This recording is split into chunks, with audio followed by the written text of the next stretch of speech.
Yeah, I'm audible to everyone. Yes, ma'am.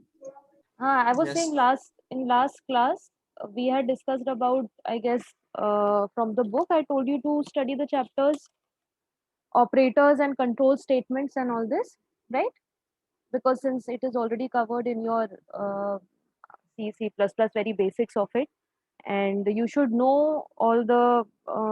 We had also talked about arrays, I guess, one dimensional, multi-dimensional, right? And operators, I told you should know the arithmetic, the bitwise, right? And relational operators, the Boolean algebra operators, Boolean logical operators, right? Then we talked about the ternary operator. Okay, then one very important thing, you should be knowing about the operator precedence, right? In which order the operators are, what is their order in which the operation should be performed, right? That is your operator's precedence. So I hope there is no doubt on that, right? How your expressions will be evaluated depending upon the precedence of the operations inside them, right? Please go through them, like what all operations are there. Like you first have your arithmetic, then you have your shift, then you have relational, then logical, right? Then you have your conditions like and or and all these logical operators, Boolean logical assign, and then we have your assignment operators, right? That order of precedence should be known to all. Is it clear? Please respond, one of you. Okay, and one of you had also asked in last class, that was a good question about compile time and runtime memory allocation. Is that student here so that we can discuss it little more? Yes, ma'am. Yes, Akif. Is that clear? Yes. One more thing I would like to, Yes.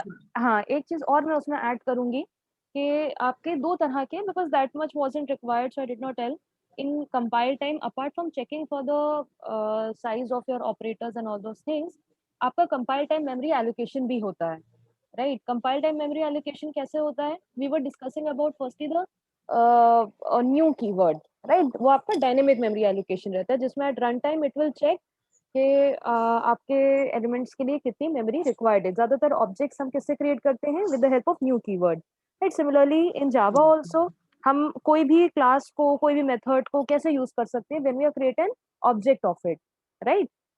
So we have got two types of objects, right? एक आपके instance variables रहते हैं जो आपके class के run time पे dynamic memory allocation जिनके लिए रहता है।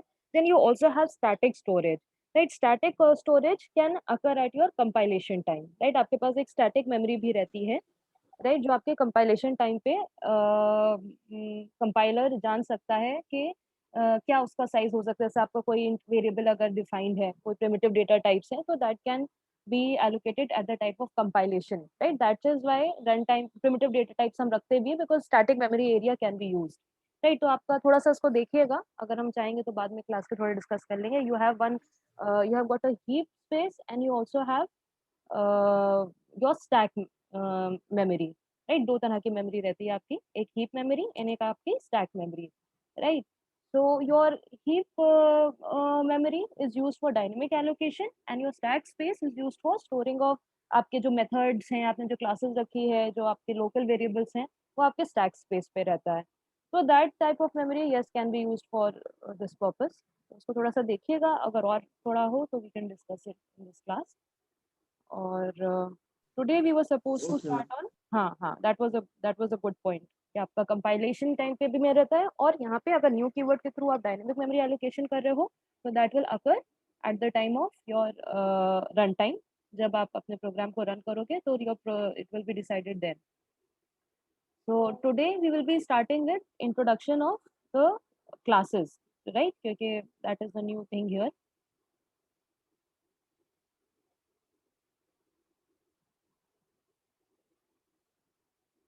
बेसिक्स तो आप लोग को पता ही है क्योंकि आपने सी प्लस प्लस में पढ़ा ही होगा क्लासेस एंड ऑब्जेक्ट्स का concept, but Java is like very strictly object oriented, तो आपको हर चीज in the form of classes and methods ही रखने पड़ते हैं। This presentation is visible to everyone? Yes ma'am. Yes ma'am. ठीक, तो आपका Yes. बेसिक, हाँ, तो आपका basic structure of the class वैसे ही रहता है जैसे आपने बाकी किसी ऑब्जेक्ट ओरिएंटेड लैंग्वेज में पढ़ा होगा कि आपके पास इंस्टेंस वेरिएबल रहते हैं और आपके पास instance variable are the variables which are defined at the level of your class, right. हमने दो तरह के जब वेरिएबल्स हम पढ़ रहे थे, स्कोप ऑफ द वेरिएबल जब देखा था, तो we were saying that you have got class level variables and you have got method level variables. और क्लास है ही क्या? Class is a set of states and behaviours. Behaviours आपके method से डिफाइंड होते हैं और स्टेट्स को आप with the help of variables define करते हो। So it has nothing but collectively methods and classes, right? So instance variables are the ones which can be acted upon by all the methods which are defined for that class, क्योंकि instance variables आपके class level पे defined रहते हैं, जैसे कि आपने C में global variables और local variables पढ़े होंगे। Similarly here आप class level variables अगर define करते हो तो they are that instant of a class and they will be available for all the methods which are defined within that class, right? Then you have got your local variables, right? Local variables are the ones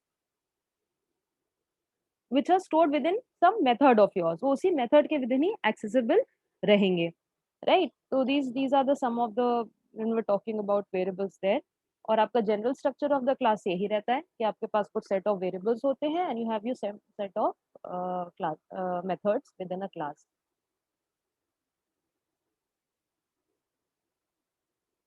So we'll take a very simple example. Again, the example is from the book Complete Reference only. उसी को हम अभी उसी से सारी maximum चीजें cover कर रहे हैं.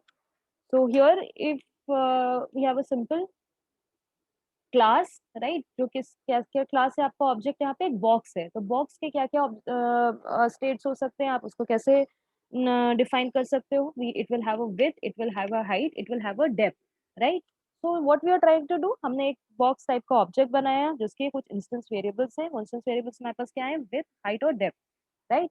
And now what we are trying to do, we are trying to access these instance variables, right. अभी हम सिर्फ वेरिएबल्स की बात कर रहे हैं, तो आप क्या करोगे? आपको ये पता है कि क्लास क्या है, it is a blueprint, right. आपको एक ब्लूप्रिंट दे रहा है, जब आप उसका एक्चुअल में ऑब्जेक्ट डिफाइन करते हो, then you get an sum, you will be allocated, मतलब आपको मेमोरी एक्सेस मिलेगा and you will be getting an actual object will be created in memory for that particular template, right. Class आपका क्या है? Template दे रहा है, एक structure दे रहा है, राइट।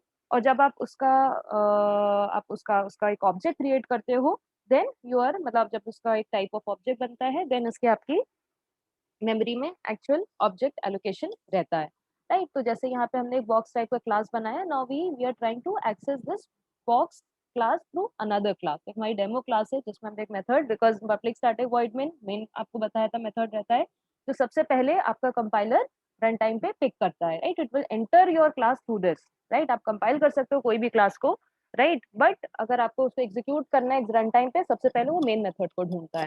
तो यहाँ पे हमने क्या करा, इस स्ट्रक्चर, ये जो आपका टेम्पलेट था बॉक्स का, इसके हमने दो ऑब्जेक्ट्स बनाए, your M my box 1 and my box 2, with the help of your new keyword. New keyword को थोड़ा सा हम देखेंगे कि कैसे हमारा इसका वर्किंग कैसे रहता है, right. Then what we are trying to do, simple, हम वॉल्यूम निकालने की कोशिश कर रहे हैं इस बॉक्स के लिए, ठीक है। Now next what we are trying to do, we will try to assign some values to this instance variable. Object ही तो है, जो आपका एक्चुअल ऑब्जेक्ट ही तो रहता है, जिसमें आप मैम हाँ, मैम वो क्लास के लिए ज्वाइन करने के लिए बोल रहे हैं कुछ लोग, अभिषेक वर्मा। ओके ओके,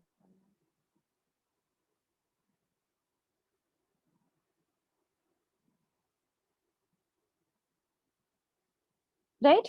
तो यहाँ पर हमने एक आपका हम इस क्लास के थ्रू, इस बॉक्स डेमो क्लास के through, we are trying to access the instance variables of our basic template. जो हमारा बॉक्स टाइप का टेम्पलेट है, हमने एक टेम्पलेट क्लास बनाई है, उसके वेरिएबल्स ये क्या है? इंस्टेंस वेरिएबल्स हैं। Why? They are related to this instance of a class. जब आप इस क्लास का इंस्टेंस बनाओगे, then you will be able to access those its variables, right, class level variables. तो हमने क्या करा, एक माई बॉक्स 1 बनाया है, एक हमने ऑब्जेक्ट बनाया है माई बॉक्स 2। अब हम जब ये इसका ऑब्जेक्ट बनाएंगे, तब इस ऑब्जेक्ट के जो इस क्लास के वेरिएबल्स हैं, मेथड है, हम इनको एक्सेस कर पाएंगे और इनको डिफरेंट वैल्यूज असाइन कर पाएंगे, तभी आपका बॉक्स ऑब्जेक्ट एक्चुअल एग्जिस्टेंस में आएगा, राइट, आपके मेमोरी में आएगा, राइट। तो here how we can access it? We can access it with the help of a dot operator, right. हम डॉट ऑपरेटर के थ्रू लिंक कर सकते हैं name of that particular object. जैसे हमारे केस में माई बॉक्स 1 माई बॉक्स 2 ये हमारा ऑब्जेक्ट है, और उसके पर्टिकुलर क्लास जिसका आपने इंस्टेंस बनाया है, उसके जो इंस्टेंस वेरिएबल है उसे हम डॉट ऑब्जेक्ट के थ्रू उसको लिंक कर सकते हैं और उनकी वैल्यूज को हम असाइन कर सकते हैं। Is it clear? यहाँ पे हमने विथ हाइट डेप्थ एक हमारे पास ऑब्जेक्ट बनेगा माई box 1,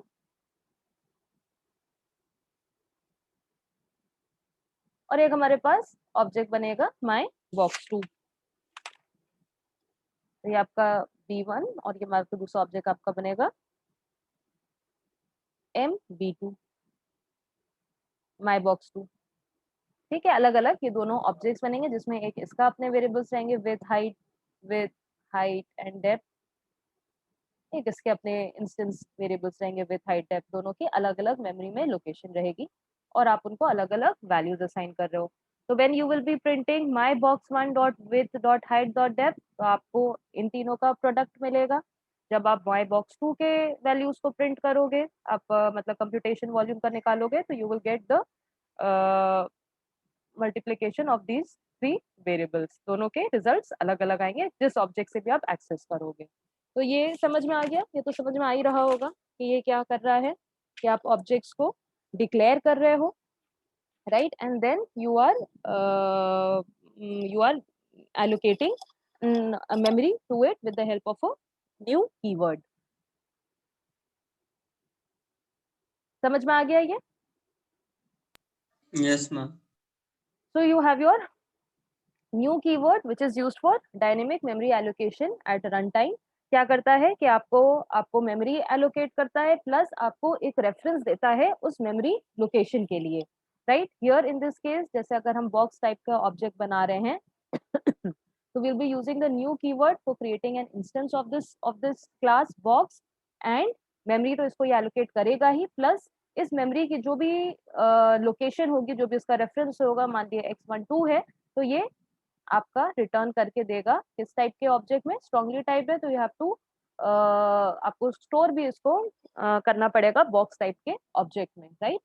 we have some other concepts of inheritance and all, जिसमें हम सुपर क्लास के ऑब्जेक्ट को सब क्लास का ऑब्जेक्ट टाइप उसको वो होल्ड कर सकता है, वो बाद में देखेंगे। बट अभी के लिए ये है कि हम एक ऑब्जेक्ट क्रिएट कर रहे हैं with the help of the new keyword, जो कि इसको मेमोरी एलोकेट करेगा, right? And we are holding a reference to it, and this will be kept in stored in the variable my box, right? और ये आपका run time पे होगा। Dynamic new keyword आपका डायनेमिक मेमोरी एलोकेशन रहता है। यहाँ पे 2 स्टेप्स हैं, क्या है जिसको हमने एक ही साथ लिख दिया। पहले हम डिक्लेयर कर रहे हैं एक ऑब्जेक्ट को, किस टाइप का, बॉक्स टाइप का, और फिर हम न्यू कीवर्ड के थ्रू उस बॉक्स टाइप के ऑब्जेक्ट को मेमोरी एलोकेट कर रहे हैं।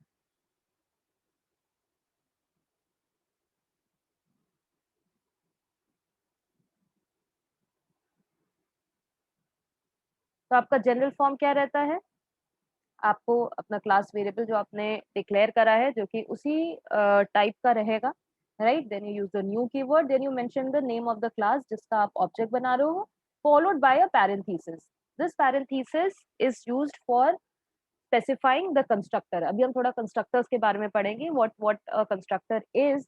बट अगर आपको ऑब्जेक्ट क्रिएट करना है तो we have to use we have to make a use of a constructors in Java. Java constructors का बहुत इंपॉर्टेंट यूज ये रहता है कि आपका जब ऑब्जेक्ट क्रिएट हो रहा है उस टाइम पे अगर आप कुछ चीजों को इनिशियलाइज करना चाहते हो, तो this can be done at the type of object creation with the help of constructors. Like एक स्पेशलाइज्ड मेथड्स हैं जिनका रिटर्न टाइप एक तरह से वो क्लास है, right? They will be returning you and reference to the class itself, right? तो here new keyword के थ्रू आप उस क्लास का जिसका ऑब्जेक्ट क्रिएट कर रहे हो, you are going to allocate memory to it, and in with the help of a constructor you will be able to, जो भी आप उस कंस्ट्रक्टर में चीजें डिफाइन करते हो, आप वो उसी टाइम इनिशियलाइज हो जाएगी। वो स्टेप उसी टाइम, इनिशियलाइजेशन के लिए ही कंस्ट्रक्टर यूज होता है। all those variables will be initialized when your object is being created. We will see the use of constructors later, but अभी के लिए मान के चलिए कैसे हम करते हैं। आपको न्यू कीवर्ड करना पड़ता है, followed by name of class, followed by this parenthesis which represents that it is a constructor, and which will give you a reference of the of that particular class object जो create हुआ है आपका। हमारे पास दो तरह के constructor रहते हैं, एक डिफॉल्ट कंस्ट्रक्टर रहता है, right, if you are not defining any constructor for that class, otherwise you also have an option of defining your own constructor, जिसके अंदर आप अपना जो भी आपको इनिशियलाइज करना है, all those things you can define with in it, right. तो यहाँ पे जब हमने ये लिखा माई बॉक्स, तो क्या करेगा, एक ऑब्जेक्ट क्रिएट होगा which will be holding null reference, right. Then when we are using this key word new, right, with and defining the type of object it will be, so what will happen, ये my box जो आपने object declare करा था, it will hold a reference to this box object. फिर आप इस box object के जो भी वेरिएबल्स, इंस्टेंस वेरिएबल्स हैं, you can access it, you can change its values, right, and do whatever process you want to perform. Then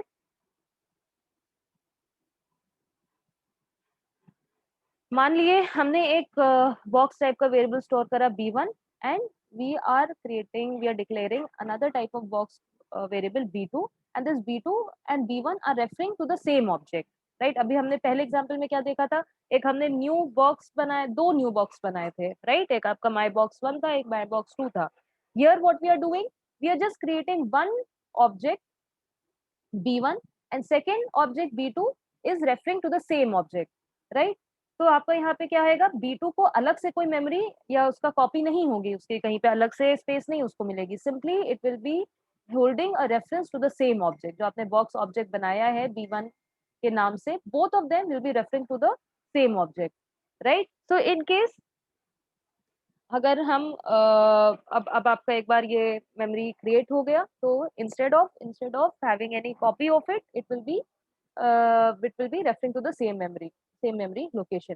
अगर आप कोई भी चेंज करते हो, राइट, इन b2 डॉट, आप b2 डॉट विथ चेंज करो, b2 डॉट हाइट चेंज करो, अगर आप कहीं पे भी इस ऑब्जेक्ट के थ्रू बॉक्स ऑब्जेक्ट के वेरिएबल्स को चेंज करते हो, right, they will be affecting your b1 also. क्यों? क्योंकि दोनों सेम मेमोरी लोकेशन को रेफर कर रहे हैं।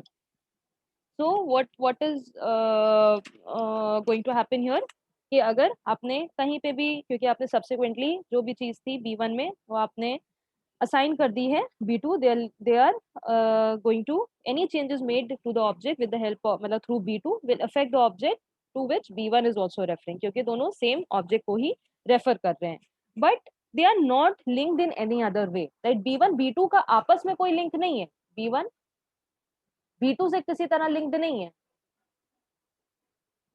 it is not linked, simply they are referring to the same object location, right. जो भी इसकी मेमोरी लोकेशन होगी b1 b2 दोनों उसी ऑब्जेक्ट लोकेशन को रेफर कर रहे हैं। तो अगर आपने b2 के थ्रू कोई भी चेंज करा तो आपके b1 में भी रिफ्लेक्ट होगा। लेकिन अगर मान लिया आपने b1 को ही नल सेट कर दिया, आपने b1 ऑब्जेक्ट को रिमूव कर दिया from referencing this object box object, right, तो it will not affect b2 पे कोई फर्क नहीं पड़ेगा। क्यों? क्योंकि अभी भी वो रेफरेंस होल्ड कर रहा है, जो बॉक्स ऑब्जेक्ट आपने क्रिएट करा था मेमोरी में, it is holding a reference to it, right. अगर b1 b2 दोनों ही आप नल कर दे, देन डेफिनेटली ये ऑब्जेक्ट से मेमोरी में लाई करता रहेगा, b1 उसके पास कोई भी प्रोग्राम का कोई भी वेरिएबल इसको मतलब इसका रेफरेंस होल्ड नहीं कर रहा है, then may be through Java's garbage collection and all this object will be removed from memory. But for now अगर हमने b1 को नल कर दिया, but b2 will still continue pointing to the original object, like b1 b2 में आपस में कोई link नहीं है, other than the fact that both of them are referring to the same memory location, same object. तो ये थोड़ा सा कॉन्सेप्ट रहता है, how your objects are created, how memory is allocated to the objects, right.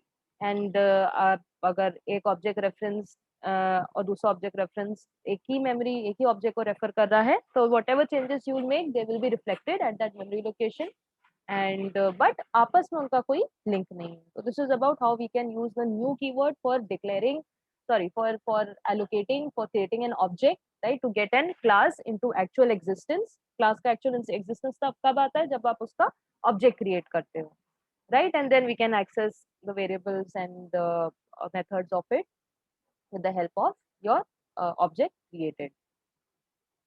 Then similarly अगर हम चाहते हैं, we can also add some methods to your class, right। अभी हमने देखा कि हमारे पास 3 इंस्टेंस वेरिएबल थे। इंस्टेंस क्यों? these are instances of the class, right। जो भी आप इस क्लास का इंस्टेंस क्रिएट करोगे, you can refer to these variables which are defined at the class level,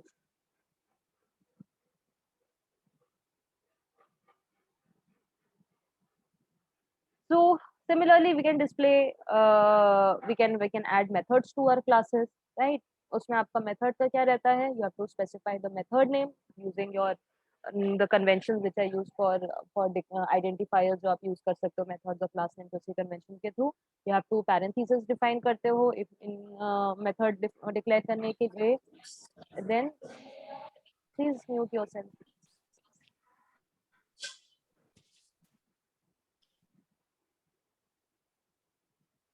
And you have to specify its return type. If your method is not returning any type, then we write it as void. मतलब इसका कोई return type नहीं है. ये आपने बाकी language में भी देखा होगा. एंड सिंपली हमें अगर हम वॉल्यूम पहले क्या कर रहे थे, आपका जो डेमो क्लास थी जिसमें आप इस क्लास के ऑब्जेक्ट्स क्रिएट कर रहे थे, instead of that now we are जहाँ पे आप वॉल्यूम कंप्यूट कर रहे थे, हमने यहाँ पे मेथड बना दिया जो कि क्या बिहेवियर परफॉर्म कर रहा है, जो आपने इंस्टेंस वेरिएबल्स बनाए हैं उनके उनके जो भी आपने वैल्यू सेट करी होंगी उसके बेस पे उसका volume height into width into depth compute कर रहा है, राइट? तो वही सेम काम करेगा जो आपने पहले करा था, but instead of making this computation in the demo class we are making it in the main object box object जो आपका है, उसके जो आपकी क्लास है उसमें हमने उसका बिहेवियर डिफाइन कर दिया with the help of a method called volume, right? तो आप जितने भी इंस्टेंसेस इस बॉक्स के क्रिएट करोगे b1 b2 आप इसकी वैल्यूज को सेट कर सकते हो and you can use this method for computation of the volume depending upon जो भी आपने इंस्टेंस वेरिएबल की वैल्यूज डिफाइन करी हैं. देन यू हैव सिमिलर, जैसे अभी आपको वॉइड टाइप का था, अगर आप चाहते हो कि आपका मेथड कोई वैल्यू रिटर्न करे तो simply you can specify the type of value it is going to return. But again, very important thing to note here is your Java is a strongly typed language, right? Compatibility बहुत important है. Compatibility की क्या जरूरी है कि आपका जो return type है it should be compatible, right, with the method where it is being जो आपने specified करा है, and that value should be same. जैसे अगर आप यहाँ पे डबल टाइप की वैल्यू रिटर्न कर रहे हो तो आपने जो कंप्यूटेशन परफॉर्म करा है, right, it should also return the same type of value, right? ऐसा नहीं है कि आप रिटर्न कर रहे हो बूलियन टाइप ट्रू फॉल्स और आपने जो मेथड का रिटर्न टाइप स्पेसिफाई करा है वो डबल करा है, तो compatibility has to be checked. In the same way when you are receiving the value, जहाँ पे आप इस मेथड को कॉल कर रहे हो, जैसे यहाँ पर we are calling this method volume, तो आपका जो वेरिएबल इस मेथड का रिटर्न जो भी आ रहा है, वैल्यू रिटर्न होके आ रही है, उसको जो स्टोर करेगा that should also be compatible with the return type of the method being defined. So two things there, जो return कर रहे हैं that should be compatible with the return type of the method, जहाँ पे call कर रहे हैं जो वेरिएबल उसका रिटर्न टाइप स्टोर करेगा that should also be compatible with it, right? This is all very basics, आपको ऑलरेडी पता होंगी ये, बाकी प्रोग्रामिंग लैंग्वेज में भी आपने देखा होगा.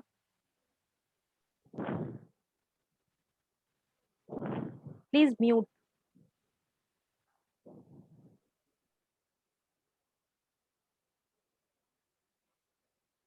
देन अच्छा, वन मोर थिंग, अब बाकी आगे धीरे धीरे हम स्टेप बाय स्टेप कर रहे हैं. We can also have methods with parameters, right? We can define parameters, we can pass parameters to methods, right? अभी तक हम क्या कर रहे थे कि we were accessing the instance variables, हम इंस्टेंस वेरिएबल्स को एक्सेस करके we were setting the variables height, width and depth, and then we were performing the computation of height, width and मतलब वॉल्यूम हम कैलकुलेट करने की कोशिश कर रहे थे with the help of this method double volume. But it is not a very right way, क्योंकि हो सकता है कि हम वॉल्यूम मेथड को कॉल कर रहे हो लेकिन इनमें से कोई एक वेरिएबल को हम सेट करना ही भूल जाए, इंस्टेंस वेरिएबल को सेट करना ही भूल जाए, right? So it is better, a better way for it is और दूसरा ये भी है कि जो हमने आपके इंस्टेंस वेरिएबल्स डिफाइन कर रहे हैं उसको हमें, अगर आप ऑब्जेक्ट ओरिएंटेड प्रोग्रामिंग कर रहे हो तो they should be always be accessible only through the methods which are defined by their class, right? क्योंकि वो instance of that particular class है, तो जो भी मेथड्स उसके विद इन है उस वेरिएबल्स को एक्सेस करना चाहिए. तो it is allowed for you to update और change instance variables, right? But better way would be अगर आप इन वेरिएबल्स को किसी मेथड के थ्रू एक्सेस करो. तो यहाँ पे हमने क्या करा, एक अलग से मेथड बना दिया सेट डिम्स, ठीक है? डायमेंशंस ऑफ दैट बॉक्स को सेट करेगा. क्या करा आपने पहले, same thing, you are creating two objects, right? My box 1, my box 2 of your class box, right? and we are initializing this variables height, width, and depth with the help of your method called set dim, right? So we here one more again what thing is there, जो आपके parameters हैं, that should आप you have to check for the compatibility, right? आप जो value pass कर रहे हो and which is being set, that should be compatible with each other, right? तो यहाँ पे हमने एक अलग से method define कर दिया है for setting the dimensions, right? So when this method will be executed, जो आपका set dim method है, तो आपके उस particular object के corresponding जो भी variables defined है उनके उनकी values को set कर देगा। तो आपने जैसे यहाँ पे 10, 20, 15 जो भी values pass करी हैं, right? These will be this value 10, 20, 15, right? This will be passed here, right? And they will be copied into the variables जो आपने set करा है. This will be copied to W, that will be set to H, that will be copied to D, right? And inside this dim, what we are doing, we are assigning the copied values of 10, 20, and 15 to these class level instance variable. जो हमारे class level instance variable हैं, इनको हम ये values assign कर सकते हैं with the help of this method, right? Is it clear? Is it all right? कैसे हम method को invocation कर रहे हैं, कैसे हम उसमें parameters pass कर पा रहे हैं, अगर हमको कुछ उससे return type चाहिए, how we can define the return type, and I think that is true for any object oriented programming. This is how we do, right? तो आपका class क्या है? Simple, it is the blueprint, it is the defining the structure of the object, right? जो बताएगा उस object में क्या क्या states हैं, क्या क्या behavior हैं, तो it will consist of variables and methods, right? Then your object, your class comes into actual existence when we are creating an object of it, right? आपका instance variables और methods ये बताते हैं आपका आप कैसे मेथड जो है वो बताएंगे कैसे आप इंस्टेंस वेरिएबल्स को यूज कर सकते हो, कैसे आप क्लास के डेटा को यूज कर सकते हो, right? Then these are declared at the level of your class, right? And जैसे जैसे आप इसके ऑब्जेक्ट्स क्रिएट करोगे उस पर्टिकुलर क्लास के, उन हर एक ऑब्जेक्ट उन वेरिएबल्स की अपनी खुद की एक कॉपी बनाएगा, तो एक वेरिएबल दूसरे वेरिएबल से उसको कोई मतलब नहीं रहता है, they are separate and having unique their own memory space, right? And then आप उन्हीं के कॉरेस्पॉन्डिंग मेथड्स के थ्रू उन क्लास उन वेरिएबल्स के बिहेवियर को चेंज कर सकते हो, right? And how is it happening? We are creating this object with the help of a new keyword which will return the reference. It will create an object in the memory as well as return an address. जो भी उसका address है वो उसको reference उसका आपको return करेगा, which you can hold it in an object, right? Then we had seen कि कैसे we can pass parameters. धीरे धीरे we are moving towards it, right? कि हम कैसे parameters method में pass करके we can set the values of the instance variable, क्योंकि वो better method है instead of directly accessing the instance variables, right? How we can use these instance variables within the methods of that class to कोई भी computation perform करने के लिए, जैसे यहाँ पे हमने volume को compute करा.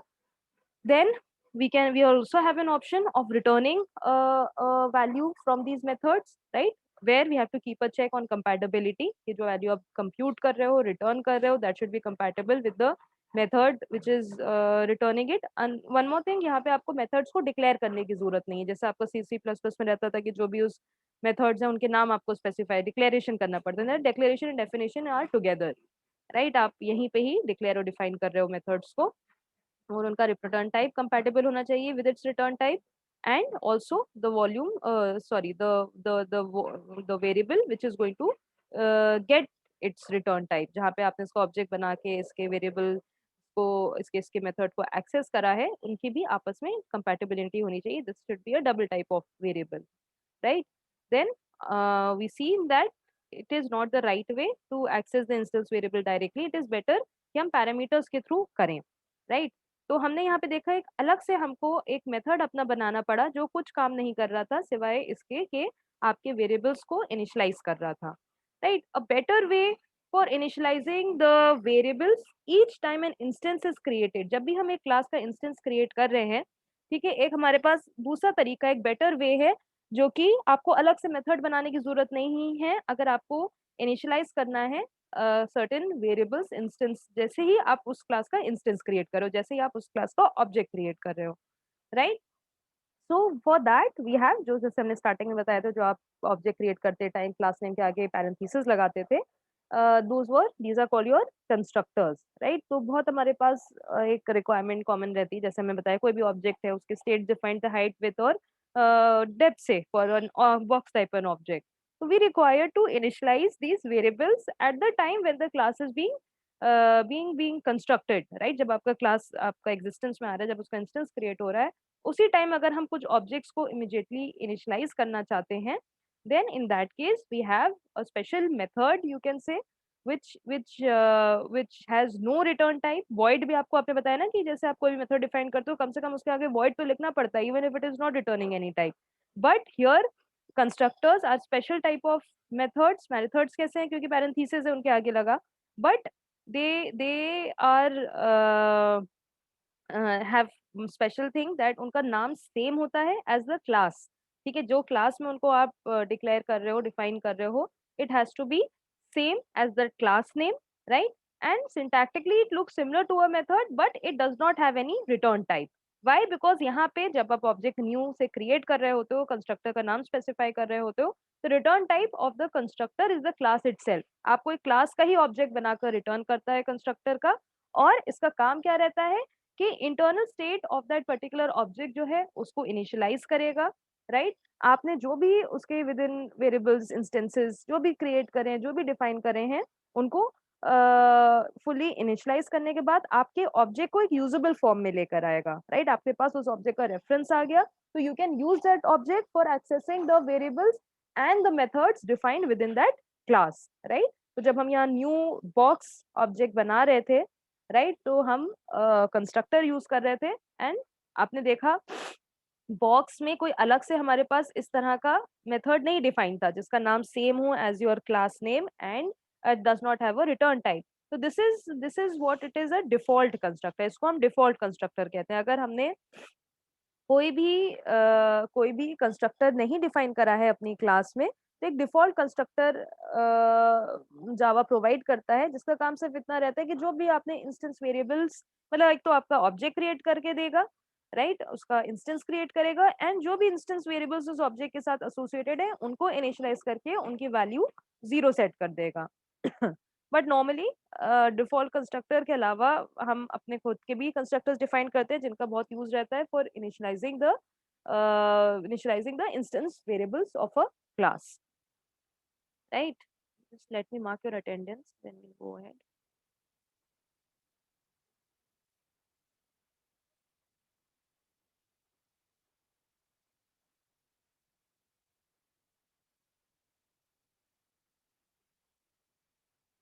Why attendance is so low today?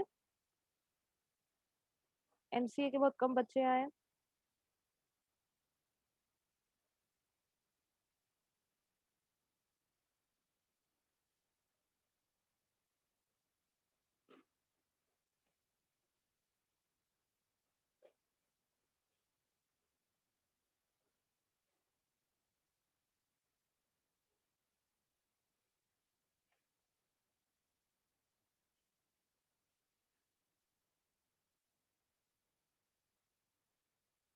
Is it clear till now? Yes, ma'am. Yes, ma'am. Okay.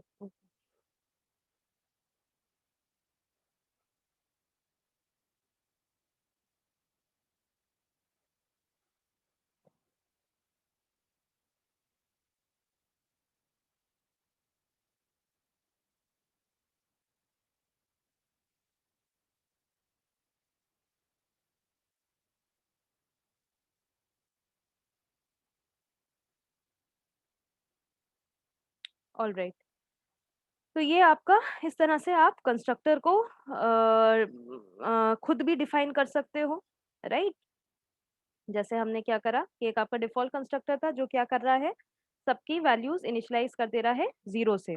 Right. मान लिए हम इनिशियलाइज करना चाहते हैं, इनकी वैल्यूज 10, सबकी हाइट विद 10 सेट करना चाहते हैं, तो हम क्या कर सकते हैं, इस डिफॉल्ट कंस्ट्रक्टर में अपनी कोई भी जो भी आप चाहते हो, जो भी स्टेप परफॉर्म करना चाहते हो, just eight the time when an object is being created, जब उसका इंस्टेंस क्रिएट हो रहा है, आप कोई चीज परफॉर्म करना चाहते हो, you can usually we perform initialization of objects in constructors, right. जैसे हमारा ऑब्जेक्ट क्रिएट हो, उसके जो भी इंस्टेंस वेरिएबल्स हैं, हम उनको इनिशियलाइज करते हैं with the help of constructor. Default constructor का काम क्या रहता है, अगर आपने कोई भी constructor with in the class नहीं डिफाइन करा है, सिंपली ऑब्जेक्ट क्रिएट करेगा, उसका रेफरेंस रिटर्न करेगा, इंस्टेंस वेरिएबल्स को इनिशियलाइज कर देगा। अगर इन आपकी नंबर टाइप की वैल्यूज हैं तो आपको 0 से कर देगा, वरना अदरवाइज जो भी उनकी डिफॉल्ट वैल्यूज हैं उनसे सेट कर देता है। देन आप यहाँ पे जो आपने सेट डिम मेथड एक अलग से बनाया था, वो वेरिएबल्स को इनिशियलाइज करने के लिए, हमने वो काम कंस्ट्रक्टर के थ्रू कर दिया।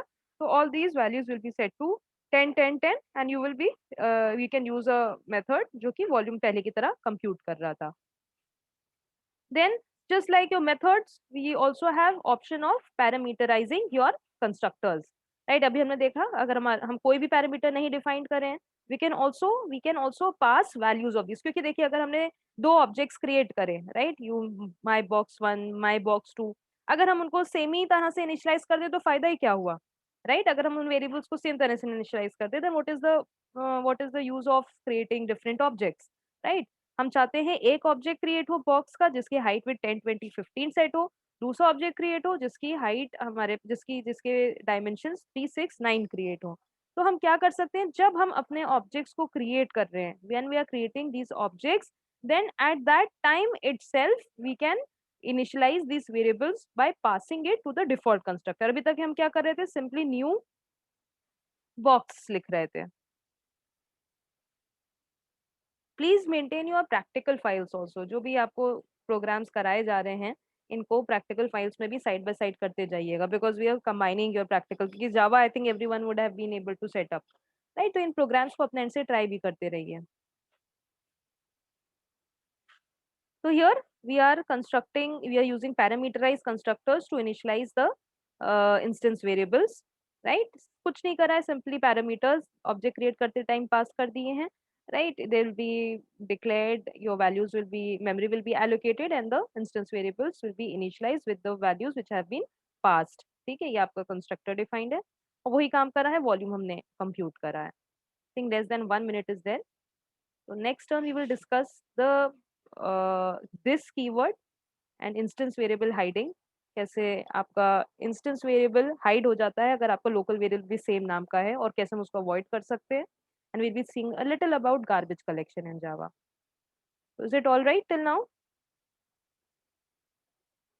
Yes ma'am. Okay Yes, ma'am. Okay, तो इनको थोड़ा सा पढ़ के आइएगा, ठीक है, कहीं डाउट हो तो पूछिएगा। We'll discuss about this keyword, instance variable hiding and garbage collection.